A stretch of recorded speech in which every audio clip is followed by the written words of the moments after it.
ಸಿಗುವಂತಹ ಸಮಯ ಬಂದಿದೆ. ನಿರ್ಭಯ ಅತ್ಯಾಚಾರಿಗಳಿಗೆ ಗಲ್ಲು ಶಿಕ್ಷೆ ಫಿಕ್ಸ್ ಆಗಿದೆ. 7 ದಿನದ ಒಳಗೆ ಗಲ್ಲಿಗೇರಿಸುವಂತೆ ಆದೇಶ ಕೊಡಲಾಗಿದೆ. ದೋಷಿಗಳಿಗೆ ಪ್ರತ್ಯೇಕ ಗಲ್ಲು ಶಿಕ್ಷೆ ಸಾಧ್ಯವಿಲ್ಲ. ಸೊ 4 ದೋಷಿಗಳಿಗೂ ಕೂಡ ಒಟ್ಟಿಗೆ ಗಲ್ಲಿಗೇರಿಸಿ ಅಂತ ದೆಹಲಿ ಹೈಕೋರ್ಟ್ ಮಹತ್ವದ ಆದೇಶವನ್ನ ಕೊಟ್ಟಿದೆ. ಏನಾಗುತ್ತೆ ನಿರ್ಭಯ ಕೇಸ್ನಲ್ಲಿ ದೆಹಲಿ ಹೈಕೋರ್ಟ್ ಅಂತಿಮವಾಗಿ ಏನು ತೀರ್ಪನ್ನು ಕೊಡುತ್ತೆ ಅನ್ನುವಂಥದ್ದು, ನಿರ್ಭಯ ಆತ್ಮಕ್ಕೆ ಇನ್ನಾದರೂ ಶಾಂತಿ ಸಿಗುತ್ತಾ, ಎಲ್ಲ ಪ್ರಶ್ನೆಗಳಿಗೆ ಇದೀಗ ಉತ್ತರ ದೊರಕಿದೆ. 4 ದೋಷಿಗಳಿಗೂ ಕೂಡ ಒಟ್ಟಿಗೆ ಗಲ್ಲಿಗೆ ಹಾಕಿ ಅಂತ ಡೆಲ್ಲಿ ಹೈಕೋರ್ಟ್ ಅತ್ಯಂತ ಮಹತ್ವದ ಆದೇಶ ಕೊಟ್ಟಿದೆ. ಇನ್ನಾದರೂ ನಿರ್ಭಯ ಆತ್ಮಕ್ಕೆ ಶಾಂತಿ ಸಿಗತ್ತಾ? ಇದು ನಿರ್ಭಯ ನ್ಯಾಯ.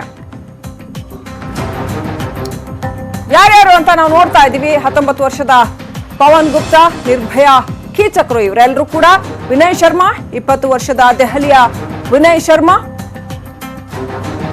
ಹಾಗೇನೆ ರಾಜಸ್ಥಾನದ 30 ವರ್ಷದ ಮುಖೇಶ್ ಸಿಂಗ್, 28 ವರ್ಷದ ಅಕ್ಷಯ್ ಠಾಕೂರ್ ಮತ್ತು ರಾಮ್ ಅನ್ನುವಂತಹ ಇನ್ನೊಬ್ಬ ಆರೋಪಿ. ಆತ ಜೈಲಿನಲ್ಲೇ ಆತ್ಮಹತ್ಯೆ ಮಾಡ್ಕೊಂಡಿರ್ತಕ್ಕಂಥದ್ದು. ಒಟ್ಟಾರೆ 5 ಕೂಡ ಶಿಕ್ಷೆ ಆಗಿದ್ಯಾ? ಇನ್ನಾದ್ರೂ ನಿರ್ಭಯ ಆತ್ಮಕ್ಕೆ ನ್ಯಾಯ ಸಿಗತ್ತಾ?